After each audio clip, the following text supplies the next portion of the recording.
Bella rice എടുത്തിട്ടുണ്ട്.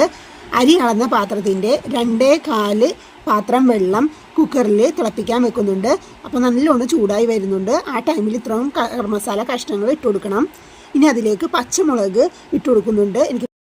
ഇനി Maggi cube ഇട്ട് കൊടുക്കുന്നുണ്ട്. ചെറിയ 2 രൂപയുടെ മാഗി ക്യൂബില്ലേ, അങ്ങനെ 2 രൂപയുടെ 2 മാഗി ക്യൂബാണ് ഇട്ട് കൊടുത്തിരിക്കുന്നത്. ഇനി അതിലേക്ക് ചിക്കൻ കഴുകി വൃത്തിയാക്കിയ ചിക്കനും കൂടി ഇട്ടിട്ട് നല്ലപോലെ തിളപ്പിക്കണം. ചിക്കൻ 3/4 വേവ് വേവിക്കുന്ന രീതിയിൽ ഇതിലിട്ട് വേവിക്കണം. അപ്പോൾ അതിൻ്റെ ആ സത്തൊക്കെ ആ വെള്ളത്തിലേക്ക് ഇറങ്ങും. എന്നിട്ടാണ് ആ വെള്ളത്തിൽ നമ്മൾ അരി വേവിച്ചെടുക്കുന്നത്. അങ്ങനെ ചിക്കനൊക്കെ 3/4 വേവായപ്പോൾ നമ്മളത് മാറ്റുന്നുണ്ട്. ഇനി അതിലേക്ക് ഒരു വെളുത്തുള്ളി ചതച്ച് ഇട്ട് കൊടുക്കുന്നുണ്ട്.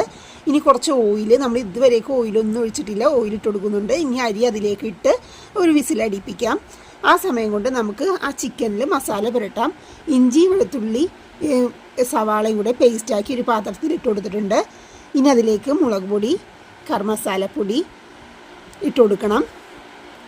ഇനി അതിലേക്ക് കുരുമുളക് പൊടിയും കൂടെ നല്ലപോലെ ഇട്ട് കൊടുക്കണം. കുരുമുളക് പൊടി നമ്മൾ അൽഫാം മന്തിയാണ് ഉണ്ടാക്കുന്നത്, അപ്പോൾ ആ കുരുമുളക് പൊടി നന്നായിട്ട് കൊടുത്തിട്ടുണ്ട്.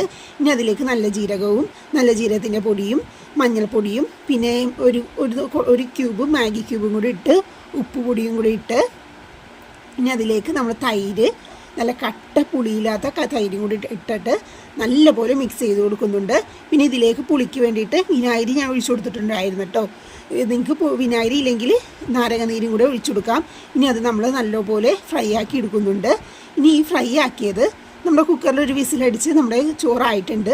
അപ്പോൾ നമ്മളത് തുറന്നിട്ട് അതിലേക്ക് മുകളിലേക്ക് ഫില്ല് ചെയ്ത് വെക്കണം. നമ്മൾ മസാലകളൊക്കെ മുകളിലേക്ക് ഫില്ല് ചെയ്ത് വെക്കണം. ഇനി അതിലേക്ക് ഒന്ന് ഡ്രൈ ആവാതിരിക്കാൻ വേണ്ടിയിട്ട് കുറച്ച് ഓയിലും കൂടെ മുകളിലേക്ക് ഒഴിച്ചു കൊടുക്കുന്നുണ്ട്. ഇതുപോലെ കുറച്ച് ഓയിൽ ഒഴിച്ചു കൊടുക്കണം. എന്നിട്ട് നമ്മൾ ചാർക്കോൾ കത്തിച്ച് അതിൻ്റെ നടുക്ക് അതിലേക്ക് ഓയിലും കൂടെ ഒഴിച്ച് വേഗം തന്നെ നമ്മൾ കുക്കർ മൂടി വെക്കണം.